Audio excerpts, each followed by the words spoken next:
Well, hello. Find the right button, Todd. There we go. Hello, everybody. Thanks for joining me today. My name's Todd Rains, and you are in my shop, virtually, of course, here in Allen, Texas. So welcome. It's Friday afternoon, and as Michael said earlier, good Friday, or happy Friday, everyone. So thank you, Michael, for joining, and all the others I showed at the preview. Appreciate all being here. We have a few others. Lowell from LMO, David Perez from up in the north west, and Nick, I think down in San Antonio area. Good to have you here, Nick. And a few others. Our friend Glenn Crandall out, I want to say South Carolina. Not quite sure. I think that's right. Anyway, thanks all for joining. I appreciate it. It's kind of funny. I was in the office like 20 minutes ago. Been working on some other emails or something like that. Wife comes in. Hey, aren't you supposed to be out in the shop getting ready? I said, oh yeah, I am. So that's me. Last minute thing. So let me just fix something here. I'm thinking I'm a little dark here. So boost. Wrong one. There we go. Boost that up a little bit. So today, look, we are doing. I'm gonna push that button. Squared around. I know it seems a little innocuous, but that's kind of what we're going to look at today. It's a little bit self-serving because I'm going to round out one of the blanks I'm going to be turning for tomorrow's demo. So I get to kill two birds in one stone, but hopefully you're with me along the way and we get to talk about a little bit more about that. But first of all, let me talk about me more. Sorry. The QR code up there will take you to the sign up for the newsletter. If you care to join, you can get all the information that I send out in emails about, Woodturning Tool Store, these demos, Cindy's demos, Lyle's demos, those kind of things. So check that out. You can always get a hold of me through email or phone. This is how we keep in touch. So I'm kind of in the way of that, but that's kind of what I wanted that one for. I do these live streams every 2 weeks, and if I make sure I get over to my banners for the next one. So today's my day. Next week is Cindy's day, and then the week after that's mine. So we flip-flop back and forth. So Cindy Drozda, I think I got the wrong graphic. It's supposed to say online wood turning, but she does these sort of live streams and demos as well, and so she'll be on next week. And if I've got this right, there's Cindy Drozda live online wood turning. Sign up to her newsletter to find out more. Cindy also has a demo coming up in a couple of weeks. Make the most of your burl. Saturday, November 16th at 1 p.m. So that's a lot of going to be a lot of fun. Check that out. Just before that, we have a sharing session. So Cindy and I do this every 5 weeks or so. This will actually land on, I think, my Friday for my live stream. So instead of the live stream, we'll have a Zoom meeting sharing session.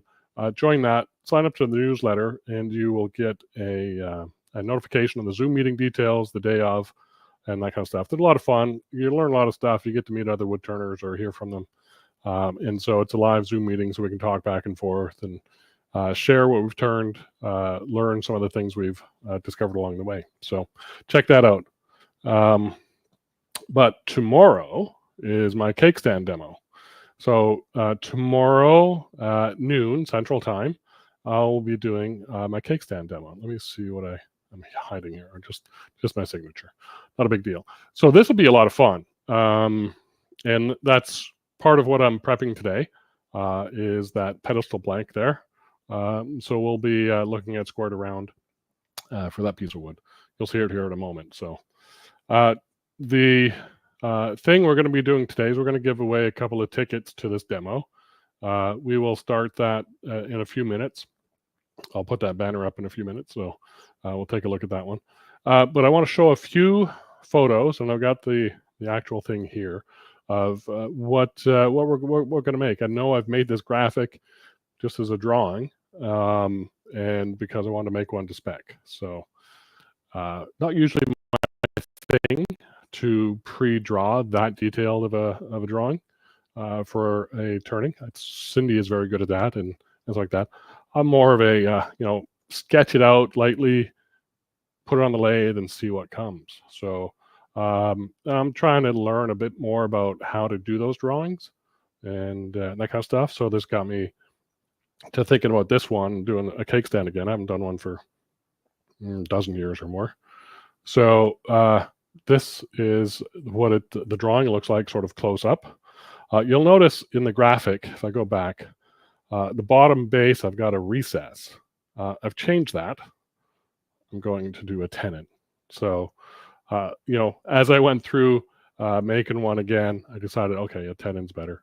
And here is the real thing. So this is what I made last week ago, and prepped for this.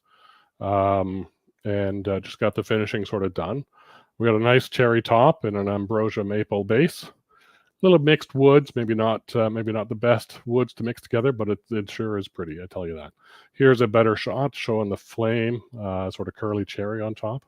Very nice. That's 10¼ inches wide and about 6 inches tall in total diameter. And the grip in the middle, the pedestal, is about an inch in diameter. Nice size for anybody to grab a hold of and pick up. So a few more pictures. There is the bottom side. So you see that more cherry. You see the cherry base leading into the ambrosia maple base. And so that's what we're looking at doing tomorrow. So hopefully that is inspiring. There's a good shot of that curly cherry top. So yeah, anyway, so that's where we're at. So today we're talking squared around. So let's take a closer look at what I have on the overhead. I have a few tools. I'm going to pull this back a little bit to kind of bring this out a little bit more, that I use to go squared around. And so we will look at some of those. Let me just catch up on the chat.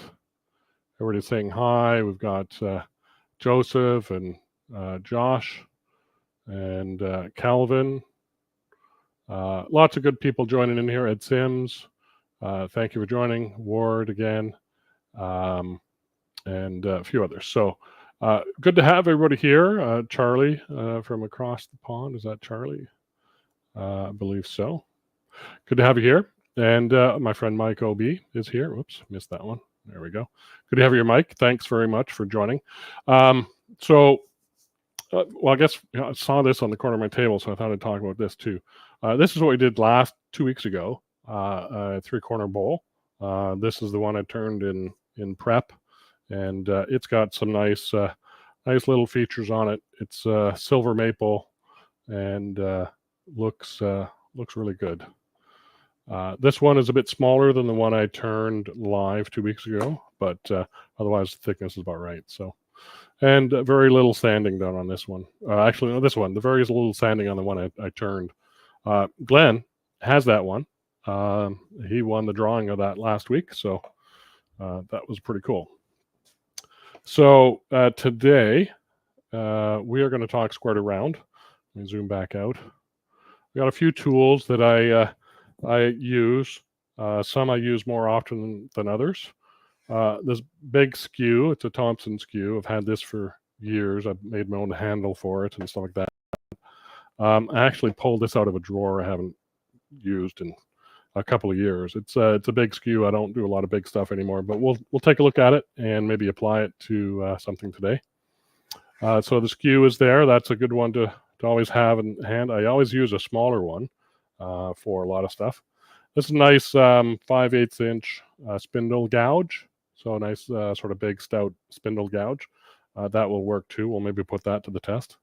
My favorite tool is a bowl gouge, 5/8 shaft, 55 degrees nose angle, swept back wing grind. This one is a robust, so it does have a parabolic flute, which is nice. This one is a Thompson tool that is 5/8 as well. This has got a 40/40 grind on it. I've been using a 40/40 more and more, and I find it very useful. We'll see this being used tomorrow in a particular way. I found it quite useful. Learning a lot from Cindy and others that use 40/40 grinds and stuff like that. So I've been using it for about 5-6 years now. Still, my go-to is my 55-degree bevel bowl gouge. Last on the right here is a spindle roughing gouge. It's a big 1 1/4 inch one from Carter and Son. So we got a gambit of tools across the board here. And so we'll maybe check out each one, see which one I prefer better. It's not always the case that everybody prefers that. And then we'll see which ones maybe I don't like to use and why. All of these are sharpened on my sharpening jig, the True Grind sharpening tool holder. And these 40/40 and the skew are ground on a platform over there. So more about that platform maybe in a few weeks or a month or so. So anyway, we'll go through each of these. Let me set up and transition over to getting this stuff out of the way. Put these tools down. If you have any questions, sorry, a lot of clanking. If you have any questions along the way, please let me know, and we'll certainly answer them. So I'll get going a little bit here, and we'll talk a little bit about what we're going to work on. So I brought a few things over from the shop bench, and here is that big ambrosia block. I cut a top off, and that's going to be our base for tomorrow. So my objective here is to get this round for tomorrow. This nice big block of ambrosia maple. It's the other half of what you saw on this green earlier. So that is going to be fun to stick on the lathe. So we've got a variable size. This guy is almost 6 inches. Is it 5? I think it's 5. 5 1/4 by 5 1/4, maybe 5 1/2 by about 6 inches tall. So that'll be fun. We've got a sort of medium-sized block that's maybe 3 by 3, and this is kind of bandsawn, so it's not really too square. It's kind of curved. It's got bandsaw marks on it. So this is straight off of milling a log, and this is Bradford pear, by the way. So we'll take a look at that perhaps as well. I've got a little piece of this same, no, not that maple, but the silver maple I turned that triangle box from.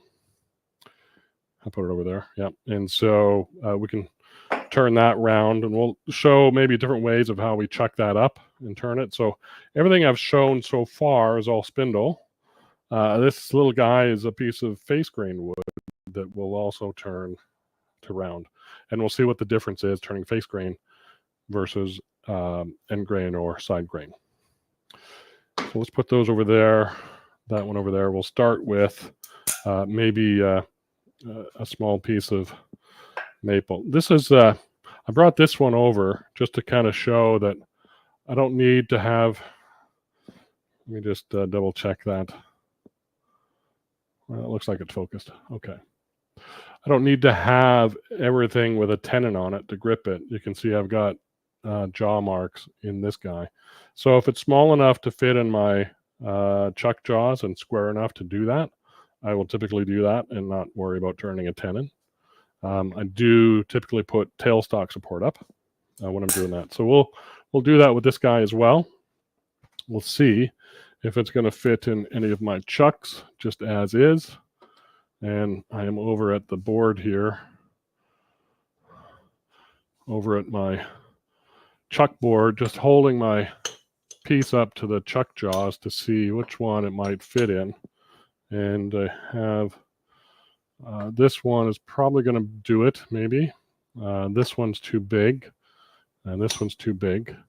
I might have to put this between spindles if it doesn't have a chuck that will fit it. But let's try that one with the 3-inch shark jaws, and we'll see if we can fit it.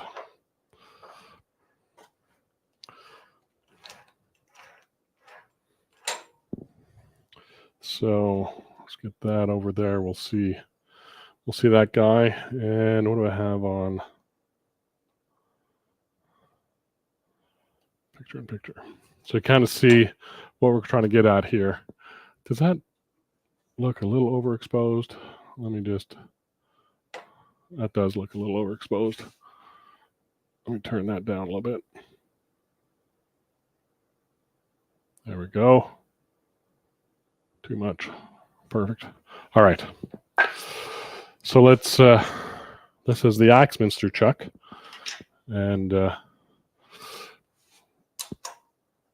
if it fits in there, this one I did square up quite a bit on the bandsaw. And so if it's not square, I should have brought over a rectangular piece, then it may not fit well in the jaws. So that's going to fit well. I am protruding here just a little bit. I think I'm still okay with doing that. It's not a whole lot.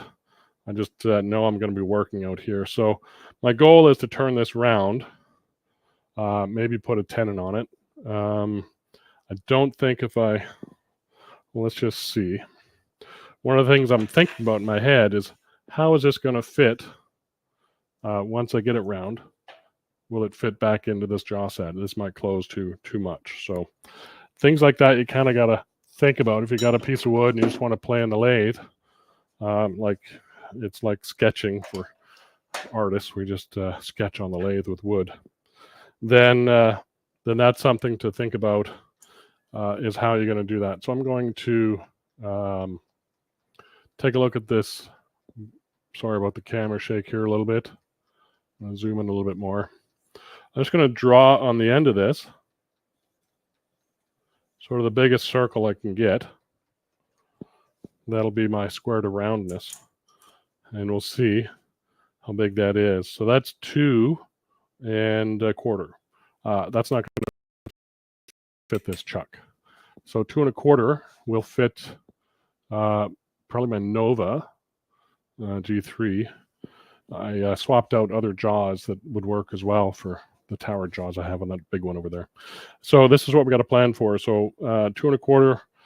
I can get it into my Axminster with the O'Donnell jaws just under 2, 1 7/8, which is, bear with me, so I do millimeters, about 50.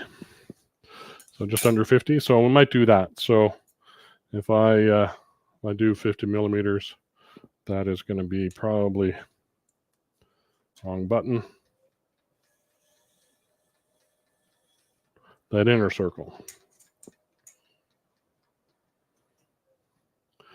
So that's right on 2 inches or 50 millimeters. So we can do a tenon on this side that will fit that. So that's what we're going to look at doing. And so now what tool do we use to get there? So do I want, I'll tighten this up. I don't think I did tighten it, but not, there's a bit more to go. So what tool do we want to use? Let's see, I'm just checking chat here. Mary Alice, thanks for joining. Appreciate it. Gonzalo, good to have you here. So let's see if I do that. Mary Alice is there. Good to have you here. Thank you, Gonzalo. Appreciate it. And yeah, so we've got our choices over those guys. I think I want to get the large skew out of the way. We'll show a couple of things at how this works. I'm going to bring up the tailstock just to make use of it and be a bit stiffer and safer.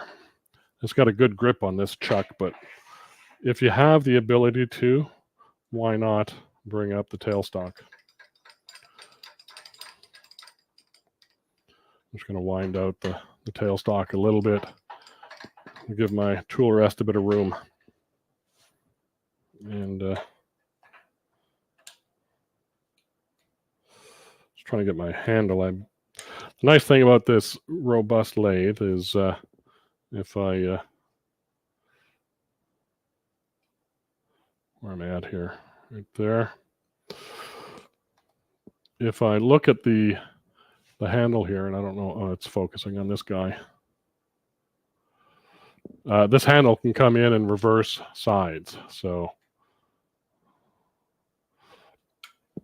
I can pull this out, put it on the other side if I'm in the way, which is very nice, handy to do. Most lathes have that, but the clamping blocks on this just makes it ever so much more easier to use. So I've got my tool rest here set up using my collar. This is typically where I set tools. And if I look at my tool resting there, this thin, thin-ish tool is, when I held level, is underneath center.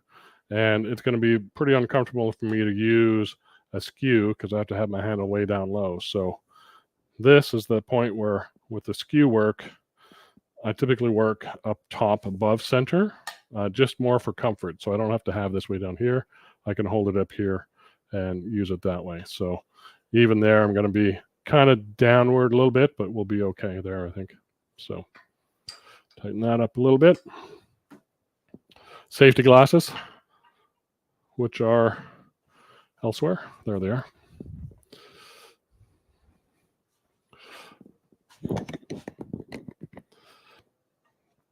Okay, there's a couple of ways to get to squared around here on this guy. We can do a peeling cut, just kind of peel the wood off this way. We'll show that. Or we can do a planing cut and skew across the piece.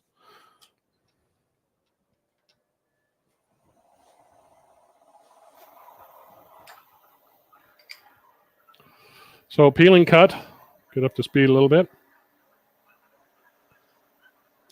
Handle low, that's bevel rubbing.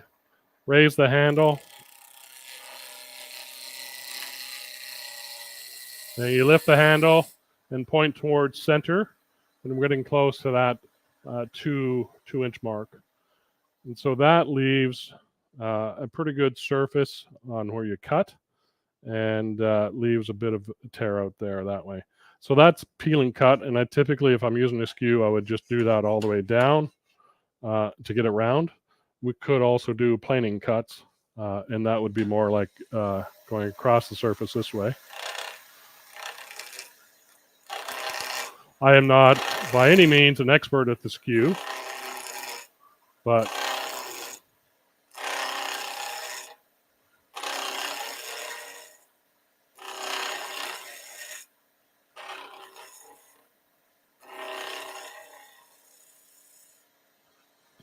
we get to round there.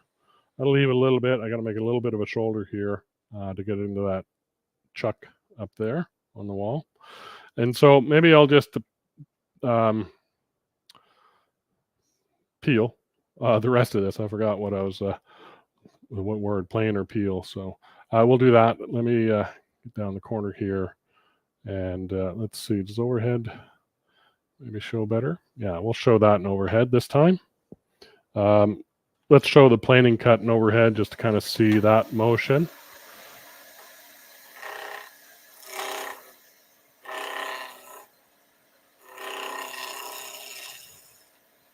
So that's planing. Here's peeling.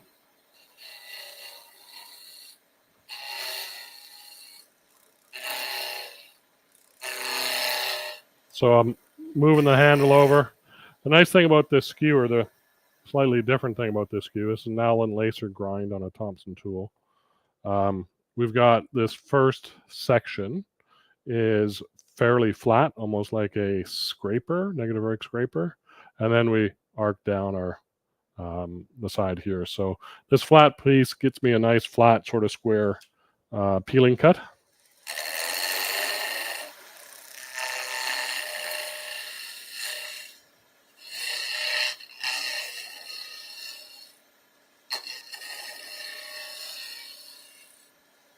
And we'll level that out. That maple is nice and easier to turn. It's relatively fresh, not quite round there, so maybe a bit more to do. Came from a tree just down the way. You know, I bumped this camera this morning, and I just have to move it over a little bit, otherwise I'm getting out of the picture. So there's the bevel rubbing. Raise the handle.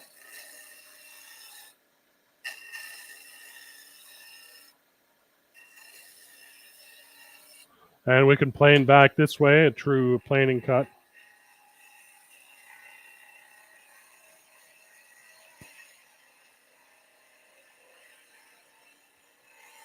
And into the edge with the very heel of the tool. And that'll give us a very smooth surface on that finish. So nice and smooth. Let me zoom that in a little bit. You can kind of see little hesitation marks right at the beginning, but the rest of this is nice and smooth. So let's create a little tenon there. So let's see. I pulled out. We'll use this to get the tenon. Since I have it in hand, it's one of the things I like about using tools that are versatile. You have them in hand, you can do multiple things with them. Let me just. Is your stock? Joseph asked, yeah, is my stock dry? So I didn't even see that when I was answering that. This is cut down probably 3, 4, 5 months ago, and been sitting in my shop acclimating and stuff. So it's dryish. It's not fully dry. So there may be some warping with this as I go, but it's easy to turn. So I do like that part. So I don't have a lot of, I've got a uneven edge here. So I need to, this end isn't flushed up. You can see it kind of oscillating. So I need to drop my tool rest and bring my tool rest into where I'm cutting. I needed to drop my tool rest. If I look at, let me just set up this camera a little bit. I'm just going to poke at this a little bit.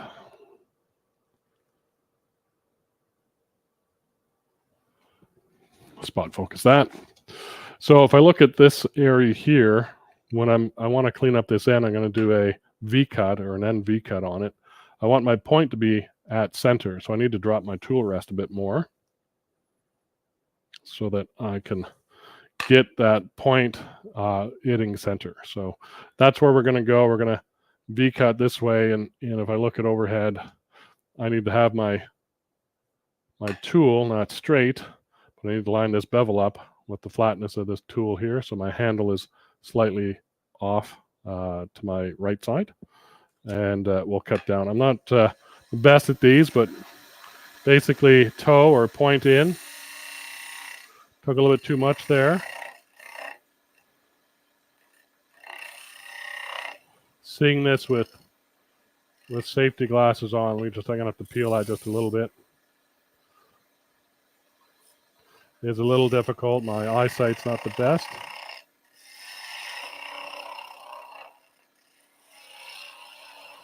And there's our peel. So let me go back to tailstock view. We'll do that one more time. So I'm lifting the handle as I point that point. I have to lift it to get it to center and push in at the same time. So not the best end plane end cut that I've ever done, but good enough for what I wanted to show. So, oh yeah, we need to do a tenon. So let me just take a quick measurement off here. So this is 49 mil thereabouts. So we've got a couple of mil to make a tenon. And my jaws on the O'Donnell jaws aren't very deep, so I only need like an eighth of an inch or 3 millimeters. So we'll do that with this tool.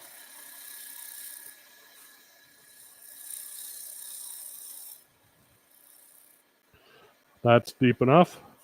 Might be too deep. Now making overhead. Now making the slight dovetail.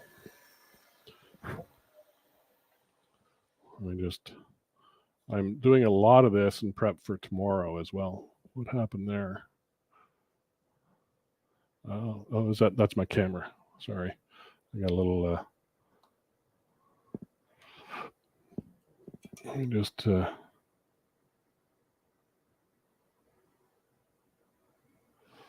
wrong way. There we go. Now we're getting to focus. All right.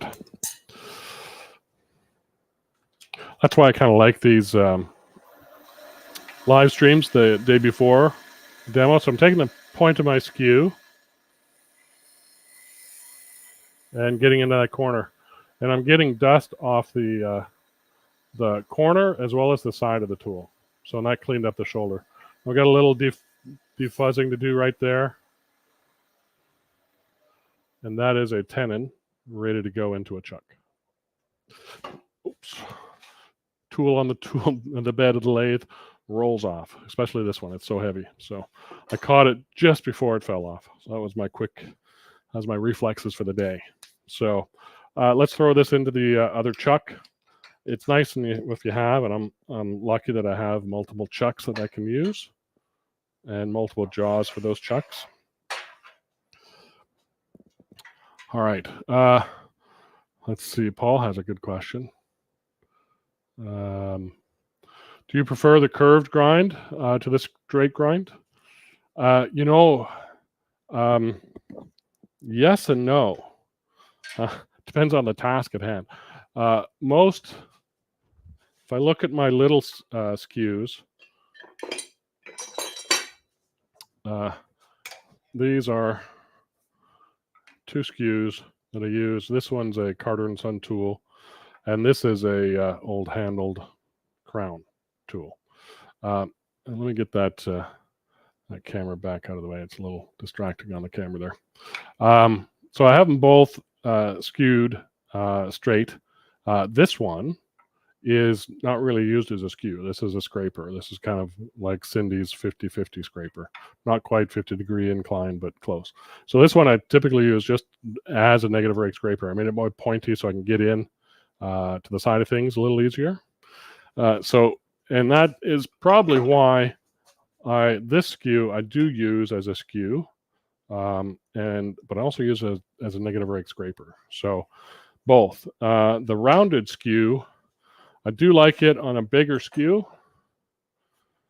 I find I gotta preface all this, Paul, by saying I don't turn beads with my skew. I haven't learned that skill well enough yet. I keep trying, and someday I'll get there. So a curved skew is really kind of the way Alan Lacer kind of describes it. Is if you're doing a bead, then you kind of are able to, see it better if you're doing a toe or a pointy end bead.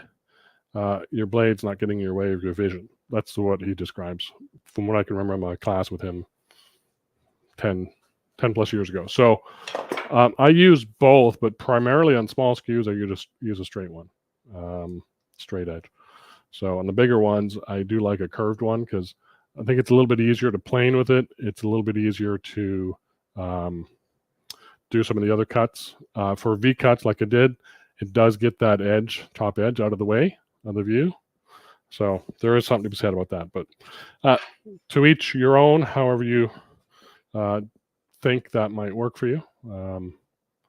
So yes, cat-like reflexes.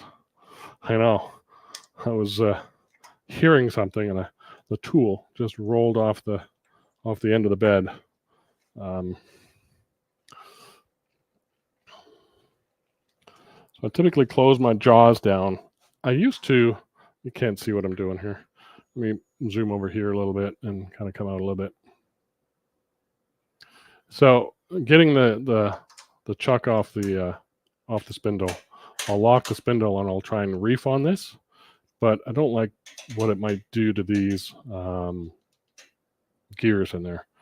So they have a spanner, but didn't have the right spanner in stock when I was buying it. So I bought one from MSC. It's adjustable to 2 to 4 3/4. It's got a little hook on the end. I'll just hook that in there and take it off that way. So that's what I've been using to take my chucks off the lathe for the most part. And then I'll spin it in reverse. I don't use the power to take the put the chuck on, only off. Putting it on with power, you're liable to get it cross-threaded. And so I don't do that. And I really need to change this chuck wall. But we'll get there one day. You notice the masking tape. I don't know if I had it on that one. I can't see now. I think I may have. I kept losing the grub screws down there, the little set screws, the locking screws, if you will. So I just put masking tape on it so I don't lose them. So that's going to go in there. It's just going to fit, I think. This is a different chuck key.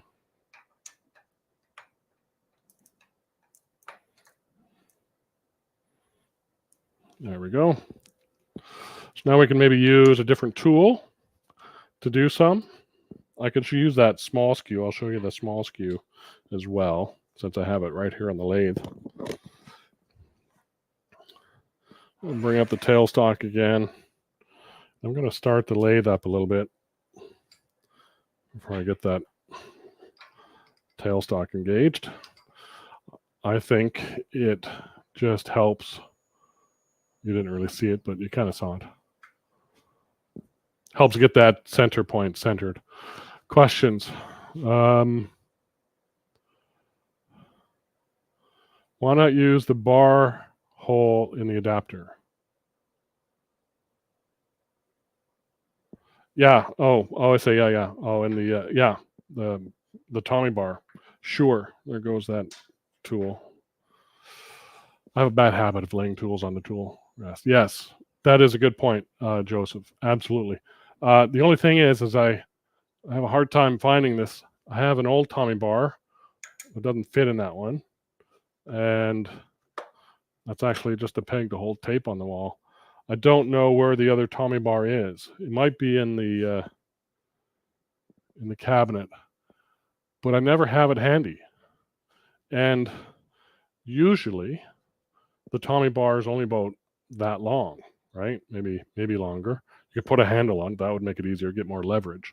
So absolutely, use the Tommy bar holes. They're there for that purpose. You can see this one's actually pinged a bit because I did something on it. I think these one-way handles, if I take this grip off, that fits in there nicely. So I don't know if that's what one-way was using these things for. Does the one-way chuck even have? Doesn't I don't think the one-way chuck has Tommy bar holes, but anyway, the one-way key holder works in there, and that might give you enough leverage. But I always keep these tabs on them so I don't lose that top. Good question. No, I just don't have one handy. It's the question, is the answer. James, good to have you here. Thank you for joining. Where'd you get the spanner from? MSC. MSC Direct. Look for a 2 to 4 3/4 inch adjustable spanner. It's just, I don't know. It might have been like 25, 30 bucks, but I have, here's the one from Axminster, and it does go in those Tommy bar holes, right, almost perfectly in there around that chuck, but it doesn't fit around the bigger chuck. This is the SK 100. It doesn't fit around the SK 114. So this is size specific. This one is adjustable and works on both of them for me. So that I took off the SK 114, but I can also take off the SK 100 with this tool. So I wasn't going to spend so much time on a spanner, but I did. All right, we're already 9 minutes past the hour. Let me do this before we carry on. I'm going to get this one done quickly, and then we'll move on to the big block. But while you're here, folks, and while I'm chatting away, I did say I was going to give a couple of tickets away. So there we go. Win a ticket to my cake stand demo tomorrow. Type pound cake, just the word cake, CAKE, pound cake in the chat. And in about 20 minutes, we'll draw for 2 tickets to give away. And they'll be delivered electronically, and you can join tomorrow. If you already have a ticket, we'll get you a ticket for the next one, which I'm in the works planning and thinking about. Don't know if it'll be December, it might be January, but yeah, so there you go. So that's the deal there. So we'll win a ticket. We'll give away 2 tickets today. So go ahead and put that in the chat, whether you're on whatever platform. I see a bunch of comments going by. Well done. Well done. Everybody's got it right so far that I can see. It's a pretty easy one. Pound cake. Pound cake. I didn't even put that together until I said it. So everybody have some pound cake today, because it's a hashtag or a pound sign, or I don't know what the official word is for it. But that hashtag sign, that one. All right, good stuff. I'll keep that. Let that keep going. I'm going to carry on as you guys are putting that stuff in there. I'll leave the banner going for a little bit as I'm doing this, and we'll get this one rounded out quickly, and then we'll get the big block on here, and we'll show the other tools I have set up, bowl gouges and the rough and gouge and stuff. So here's the straight skew, small straight skew that we'll use here. And you can see it's a little bit smaller than the tool.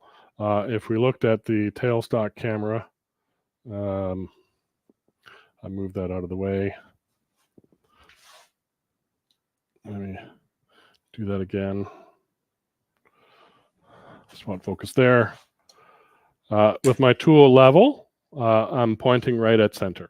So this tool height is good. It is higher than my stop rest, but this is a thinner tool, so we need to raise the rest a little bit. So this again, just doing a double checking all the fittings here. That's already on. Speed up.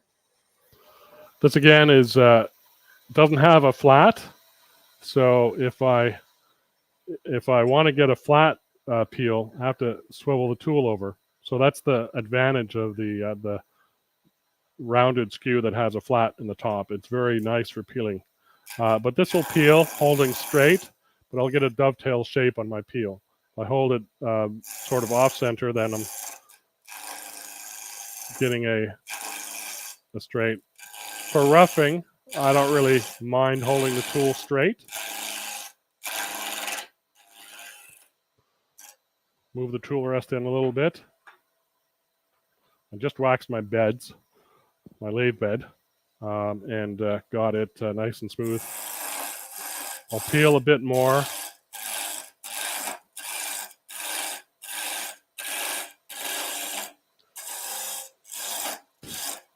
I'm eating a few chips as I talk, so I wish it was pound cake, but it's not. It's maple. So here we're going to peel, plane. Let's see, put that up there. And so we take the heel of the tool. This is the point, and this is the heel. And we dig the heel into the edge of the wood. And I'm cutting. You see the sawdust. Sawdust is just on the lower half of the tool. I don't engage the top half.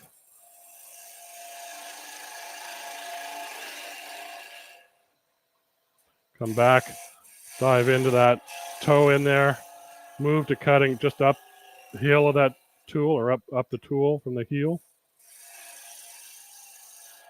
That's a slight shift in my hand going this way.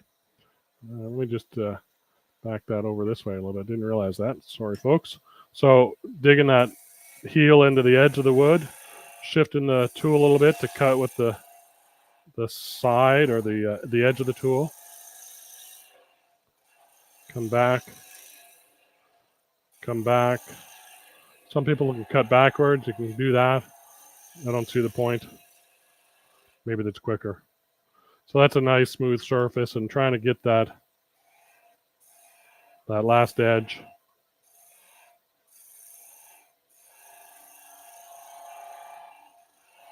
Got a little bounce there. I'm thinking the wood is pushing me. There's something right in here that's solid, or a little more solid. And let's see what it is. It is a bit of figure. I think that's what caused me to bounce. That little bit of figure right there. So anyway, that's nice and smooth. One of the things that I think Mike Mahoney does, and I know Cindy gave me a couple blanks of my drone, is instead of leaving them nice and square like this, they'll round over the edges. Rounding over, hopefully, I think prevents cracks. I don't understand it. So I'm using the toe and just almost turning a bead on the end of this blank. So that little bit of a bead is going to hopefully prevent some cracking, because this is slightly fresh wood. So so that's that. I have one end that is got a tenon on it, and the other end that does not. So if I turn this between centers, then I could put that bead on both ends of the block. Let me back this off a little bit. Move the camera, turn that off. But what I can do, and one of the reasons why I like this chuck, and if we look at the wide view, you see it's a big tunnel back in here, and there's flats in here. And so if I wanted to, I could open this up. It's like cylinder jaws now. I have full access to this end. If I wanted to do, oh, that's off center. I didn't quite get that in there right. There we go.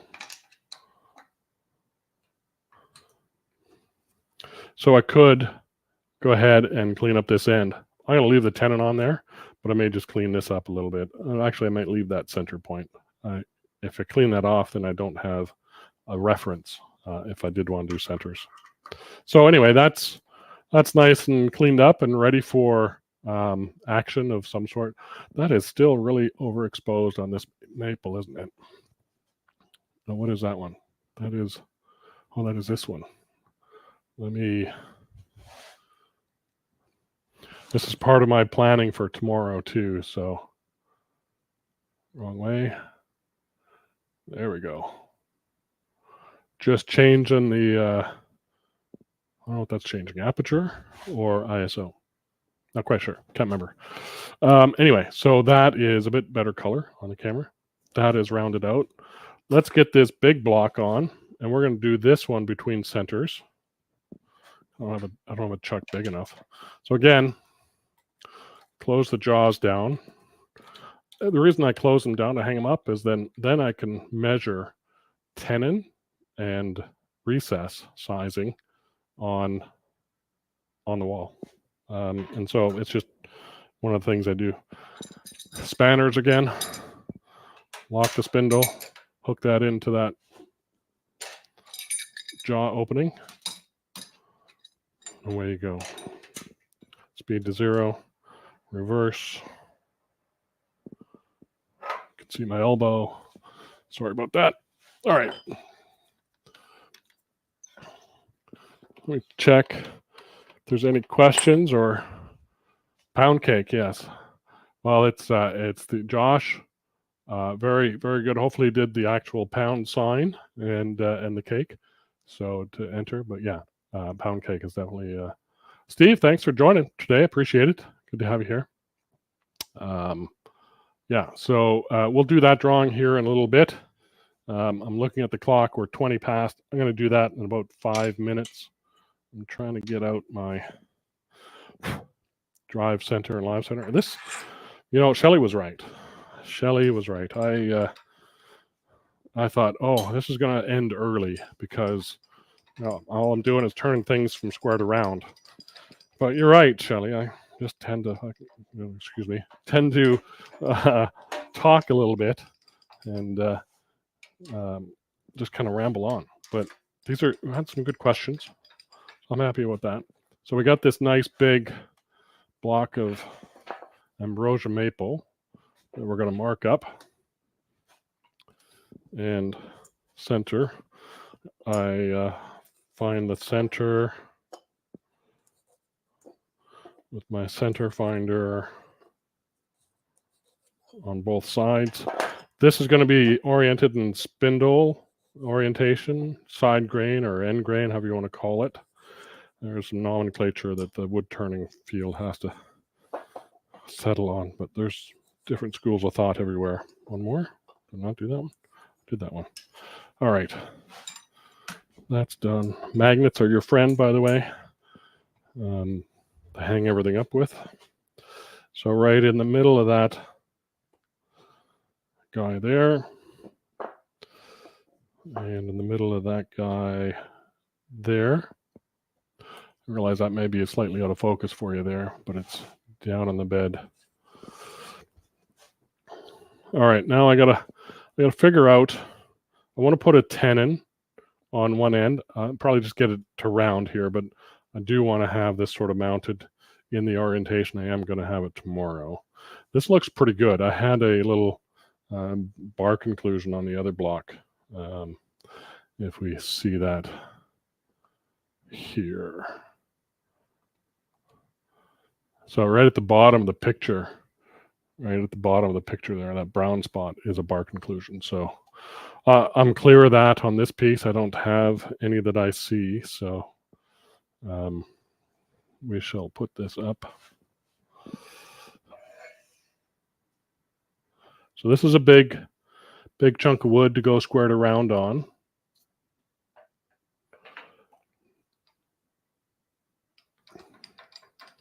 So this is kind of why I wanted to do this, because sometimes your squared around is on small things, but sometimes it's on rather big things. This would make a great giant cube 3-corner bowl, but that's not what I'm doing with it.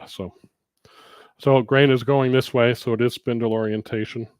So I'm just getting things set up, lock that down, tighten up I'm using step centers, a drive center and a live center on both ends to give me grip. I might sometimes use cup centers if I wanted to avoid catches. I'm not going to have any catches, so I'm using the step centers.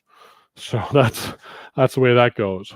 Let's use this spindle roughing gouge, and for just a couple strokes, and then we'll go to my favorite tool, probably the bowl gouge to do this, and we'll try a couple different kinds. So spindle roughing gouge, you can just barely see it there. This block is so big. It has a sort of square face. There's no swept back wing. It's got one bevel, and it's probably 35, 40, I don't even know what it is. I could measure it, but I won't right now. And then a 1 1/4 inch wide spindle. I grind it with my tool holder on the grinding machine. So a big block like this, it's going to create some wind. A big block like this makes me think, oh, I should put my face shield on. So I will do that. So use your own sense of self-preservation to use your PPE accordingly. So for me, this is a big block of wood. I know it's in there securely, but it's good. This is 600, 900, 1200 RPM. It's a lot for a big piece like this. Tool on the tool rest. Let's see. That one work?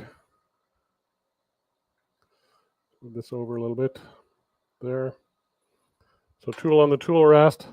Engage that bevel. That's just hitting the bevel. If I raise the handle, then I'm cutting.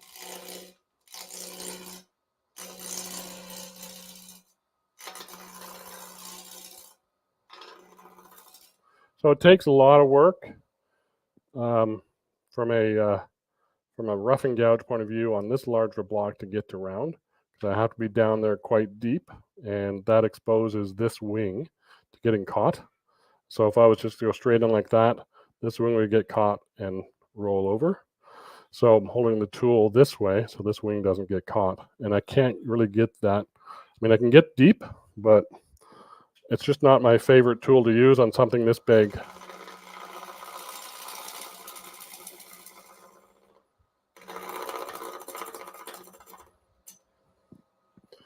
So I prefer this on roughing gouge on much smaller blocks, say 4 inches and down. Anything bigger than that, I'm switching over to a bowl gouge. And I've got a big, big 5/8 bowl gouge here. And I've got this 5/8, my traditional bowl gouge.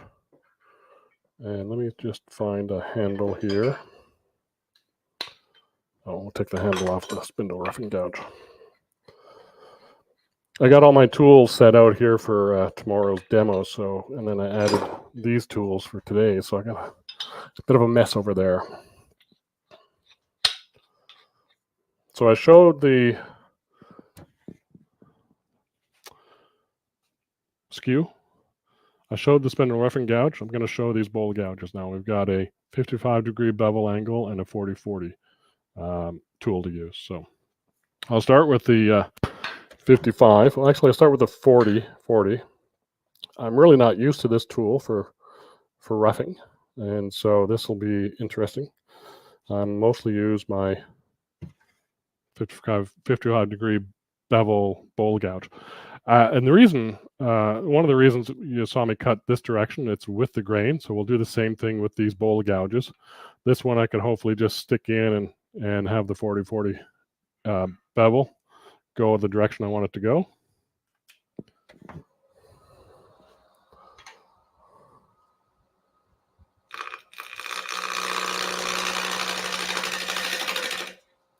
That's working.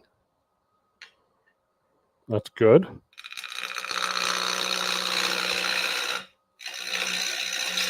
Yeah, see, I don't got my bevel contact anymore.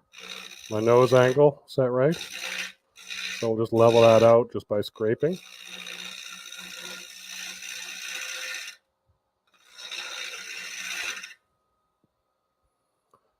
See if I'm round there yet. I'm really not used to this, not quite round, just about. Not used to using a 40/40 gouge on this. I'll have to do more of this. 6 years in, using the 40/40 gouge, you think I'd be a bit more used to it. But that's the 40/40. But this is what I typically take to do a bowl gouge. And I'll have the tool kind of tucked into my side here.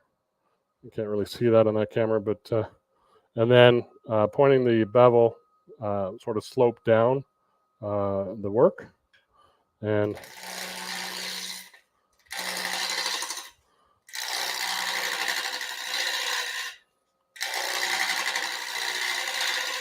take it down in steps like that. Good thing I had the shield on. I just felt something hit there.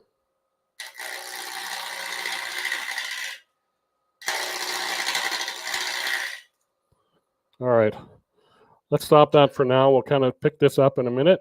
Let's go ahead and do the raffle, because we're almost at the end of the hour. And we will, you know what I didn't do? Let me just, bring this in. Share screen. Oh, there it is. Share. Okay, I got that in. Add to stage. So there it is. Let me get myself back full here. There we go. Oops. There we go. And change this to, oh, I'm going to turn that off. Cake stand behind me. All right, so we've got 26 entries. Let's go ahead and do a few more. Yeah, you did hear that. I didn't know she was going to listen, but she is always right. Yeah. Thank you. Dick, good to have you here. Thank you for joining. Appreciate it. And Octothorpe, what's that mean? Oh, that's sort of the, that's what it's called, Dave? Thank you. Interesting. I'll get back to you too about our email chain there. So, Joaquin, good to have you. So, if there's anybody not or on the stream that hasn't entered, go ahead. We've only got 28. This wasn't a very well attended stream as usual, but I think I screwed up in the marketing. But anyway, the better your chances are. So that's good news. So let's go ahead and we'll draw for one. Let me just see if I can make this. I'm just trying something, folks. 1 second. Well, that's fine. Okay, let me see. Maybe this layout. That's small. We'll just do that one. I'm just so small over here on the side. All right, enough futzing around. Let's draw. We're going to do 2 tickets. First ticket goes to dun, dun, dun, and Lee Beatles. Congratulations, Lee. Thank you for joining the stream. And Lee has been to plenty of my demos before. I don't think you have a ticket yet, but if you do, reach out to me. I'll look in the system and see if there's see if you're in there, and if so, we'll get you a ticket to the next one. So, we're gonna okay, the draw again. Does draw again right away. So here's the next one, and the next winner of our ticket is Joaquin. Good stuff, Joaquin. Thanks very much. So a couple of guys I know here in the Joaquin in Texas and Lee in Alabama. Good to have you here. So well done, everybody. I appreciate it. Stick around. I will finish up roughing this this guy and over the next few minutes, and then join me tomorrow. So let me just do that again. November 2nd tomorrow. See a cake stand demo. It's a gorgeous piece of wood. I got another piece of curly cherry here. I'll show you. In fact, I'll show you just so you're here. I keep doing that. Oh boy, Todd. I quit hitting the button. All right, so here is the piece in person. And there we go. So I'll just hold it up here to this main camera. There's that nice piece of curly cherry. There it is there. Nice ambrosia base. So right there. And it's nice to hold and sits nice and level. Here's the cool thing. It breaks apart. I put a threaded insert in it, a bronze one from Niles Bottle Stopper. Why did I do that? Because not every season is cake season.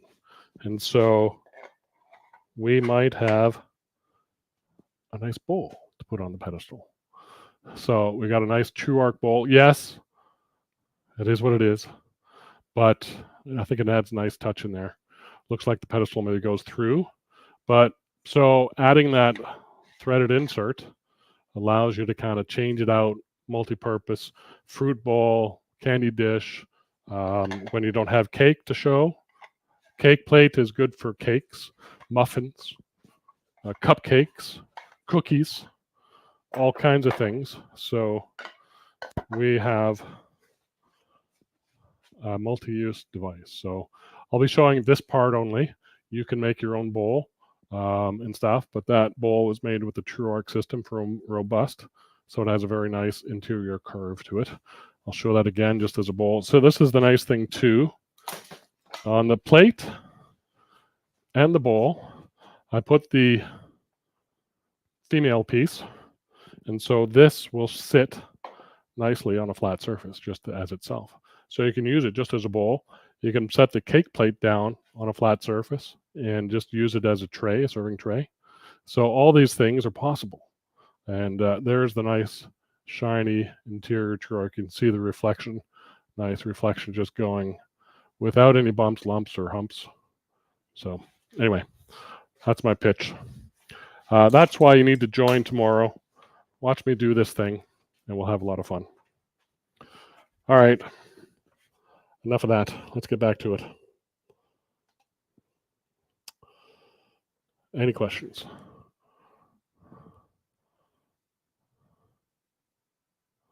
Lee says he did not have a ticket. Good. Well, I'm glad you do now.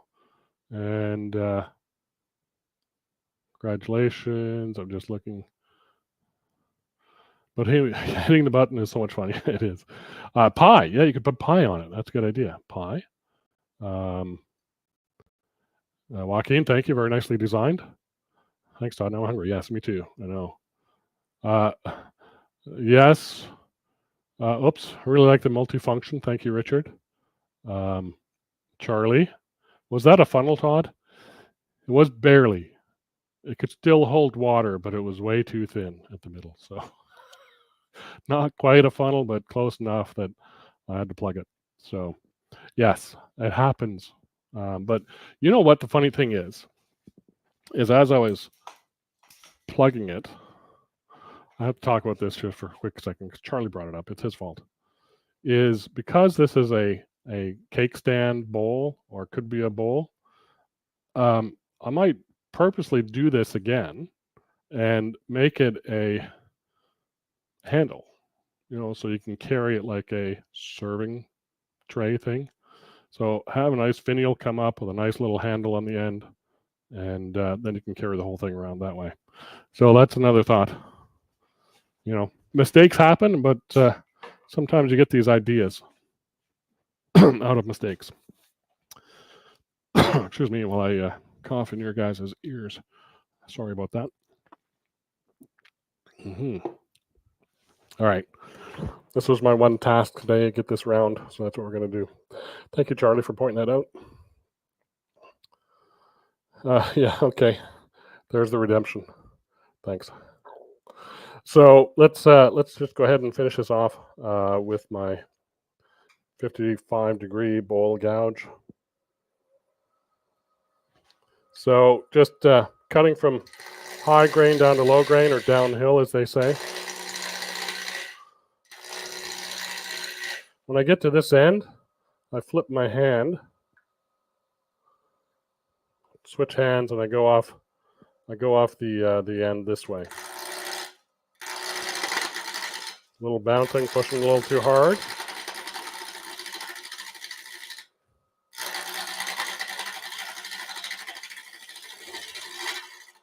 And being left-handed is not quite natural to me. So we got kind of a barrel. We can move the tool rest in a little bit. And we can do a bit more. This ambrosia maple has been sitting in my shop for probably a good 10 years, maybe more. So it is rock hard and dry. So I'm looking at this. I'm looking over here. I can see a bit of a ghost image. So I'm looking over the top end, and I know I'm not quite round here. I'm pretty close here. Dragging that nose angle along just to kind of cut, move the tool rest in a bit more. Now I can do a sort of a shearing skew cut. Handle really down low. Let me see if I can zoom this out a little bit.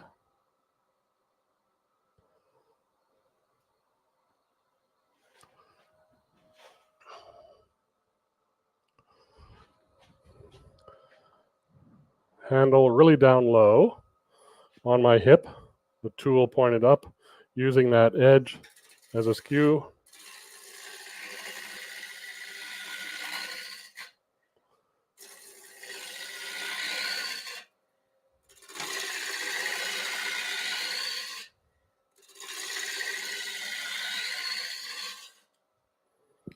And let's see if we're round. Not quite, a little flat, quite a big flat. So still a ways to go. I can go a little faster now, which is nice.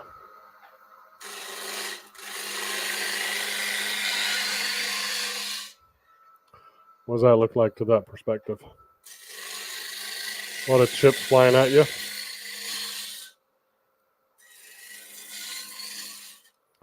Tool rest moves in.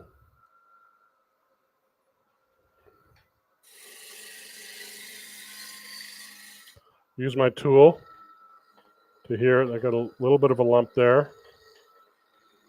Pretty close all the way around, so I'm really close to having this done. And let's go ahead and bring that big skew out and have a chance of using this guy on this thing. So let me just move that a little bit up right there. And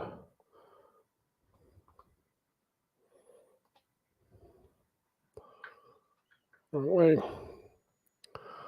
And we'll skew the rest of this off. If I was to do this here, my handle would be way down here. I'm going to raise the tool rest quite a bit. I'm up probably an inch from where I normally am. And I'm still, because this block is so big, I'm still with the handle down. I'm quite low.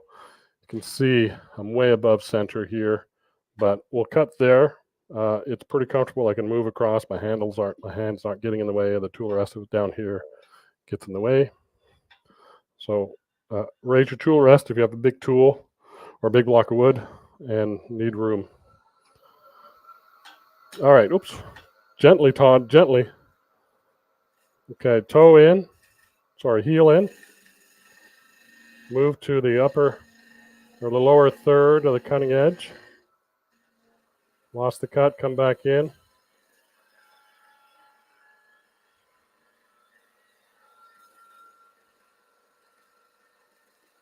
Just moving my body, shifting my weight.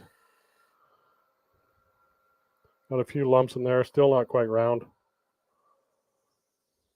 But the finish is nice. So we got some lumps and bumps there. So tool control, we'll fix that. So heel in. And then shift the hand a little bit to get slicing a little bit higher up the tool. Taking a little bit too much at once.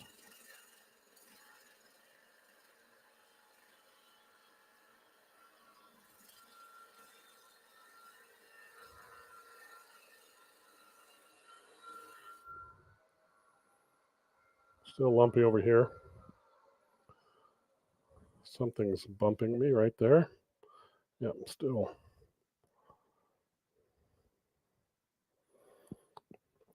Let me just see how big we are here.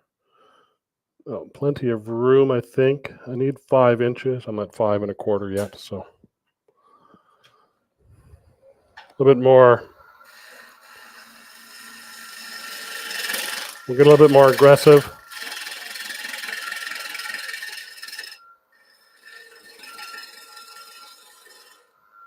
Just to remove some material, and we'll come up and clean it up.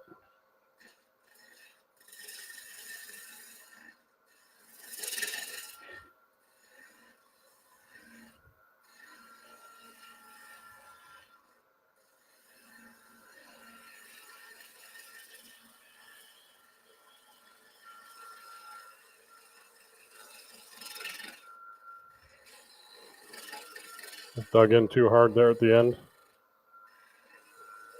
Most of this is going to go away in terms of the design. You saw the pedestal. So looking good. We're cleaned up all the way around. And it's got some nice figure in it, actually. So that is smooth, by the way. So it's got some nice ripple figure. Nice piece of wood. what I do need is to clean up the ends. So I have a nice flat place to start. So since this is spindle turning, I'm going to move the tool rest this direction, drop it a bit, and clean up this with an end pass with a bowl gouge. Let me get the bowl gouge I want to use, which is where? Oh, you know, I never used the spindle gouge, but it's too late now. I'll just use the one I have at hand. That's the one I wanted to use. There it is. All right, this is just another robust gouge. It's a smaller one. It's a 1/2-inch gouge, but it's sharp. So I'll get a freshly sharpened gouge. And we're going to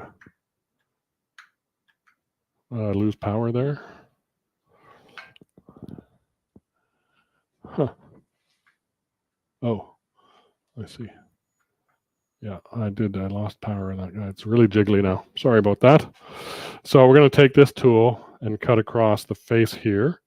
Now you can see I'm too high. I'm going to drop this all the way to my locking collar on my tool post, and I'm now cutting right at center. So bring that out, and we'll clean up this. Oops, wrong button.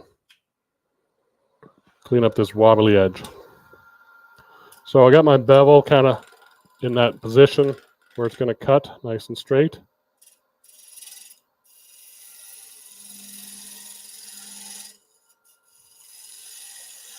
Changing a trajectory, I was going a little tapered there.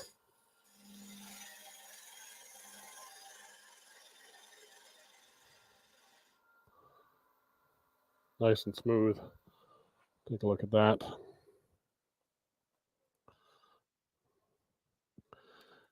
Nice and smooth, very little tear out, some tear out down in here where it gets punky around that. So that's good for me. It's not really quite flat. I'm kind of domed it a little bit, so I'll come back, change the trajectory of my tool by shifting the handle.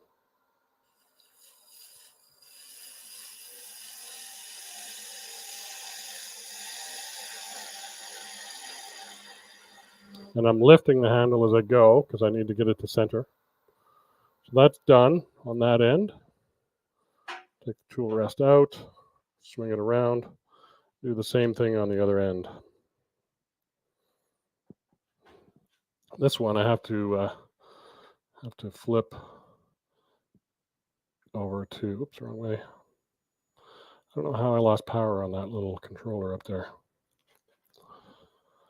Have to change to a left-hand grip and do the same thing. I have to move the control box. It's kind of in my way. And there we go.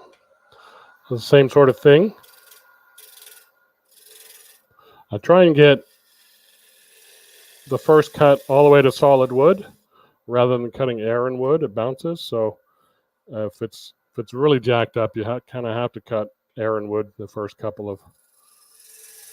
Sounds like a guy's name, Aaron Wood. Air and Wood. All right.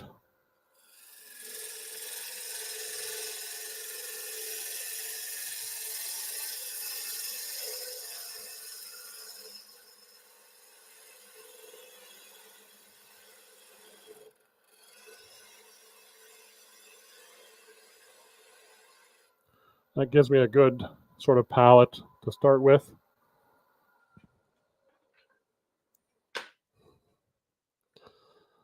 There we go.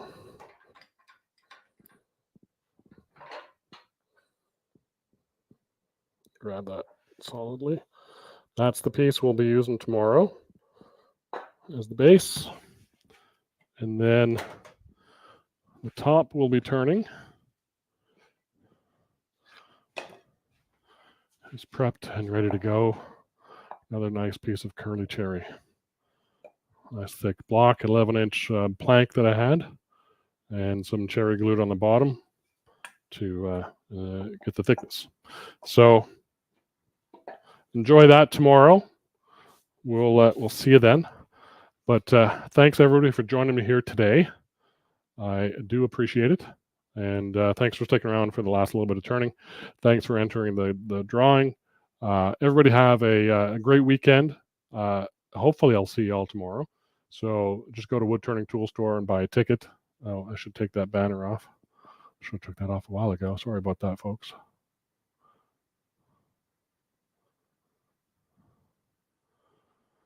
Let's see. Where is it? There it is. Tomorrow, 12 p.m. Central. So Charlie, I think that's 6 o'clock dinner time for you guys over there overseas. So, but have your dinner early and come and join me. Then we can have some cake. So that's tomorrow. I'm all prepped and ready to go. I got some tool sharpening and cleanup to do. We'll see you tomorrow. Have a good weekend. Everybody go out and turn something and be kind to one another. We'll see you next time. Bye for now.